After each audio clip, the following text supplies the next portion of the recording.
Joining us now from his home in Chelsea, Nova Scotia, is Captain Rod Frauzel. Captain Frauzel, how are you today? Not too bad today, sir. Tell me, what were you doing early Wednesday morning in that storm off Sable Island? Down in the engine room trying to get water out of her. This was aboard your ship, Adventure. That is right. She was 60 feet? 60 feet overall, yes. And you were fishing out there for what? For halibut. Now, what was the matter with the ship? Why was it taking on water? Well, she sprung a leak from the heavy seas that hit her. How bad was the storm, Captain? As bad as I've been out, or more so in a small boat, a boat of that size. How long have you been going to sea? Since 1961. And it was as bad as you'd seen. If you'd walked out on the deck of your ship rather than down there working with the pumps, what would you have seen? Describe the scene for me. One breaker after another coming down at you. Some of them breaking on the ship, some of them breaking before they get to it. How high were these waves? Oh, possibly 20 to 40 feet. 40 feet? You're talking a 4-story building. Yes. Somebody said that one of the spray or one of the search planes had noticed spray when it came out to search. That is right, at 1,000 feet. They were getting spray off the ocean at 1,000 feet Salt in the spray. air. That's what I believe was the Buffalo aircraft that was there. I think he reported salt spray at 1,000 feet. Captain, when did it become clear that you couldn't save your ship? That were around 1 o'clock the next morning. We kept her going we got the water out of it and then steamed into the northward, the windward, and around the end of the island in towards land, and from 6 in the morning until 1 the next morning, when the last of the pumps gave out.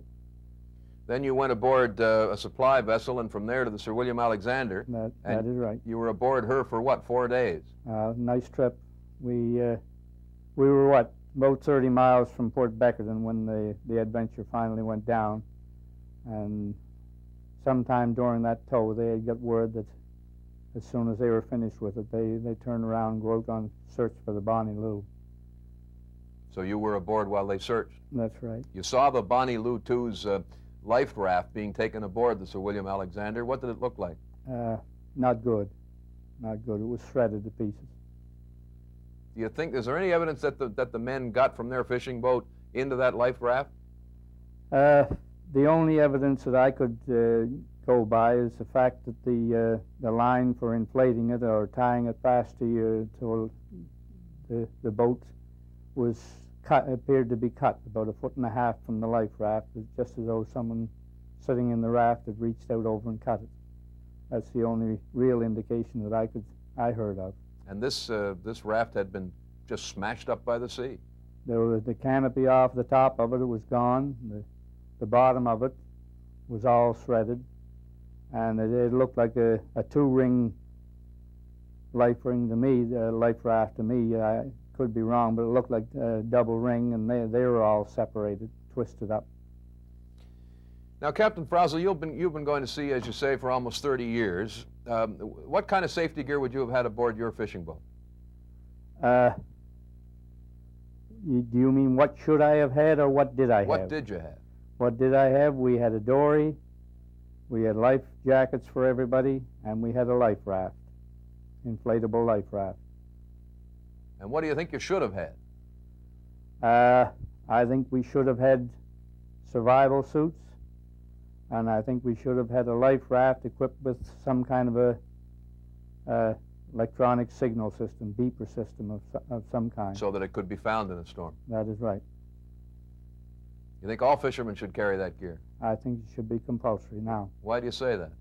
After what I saw, I thought that the life raft was the answer to everything, but I see now that the sooner you can be picked up, the better off you are.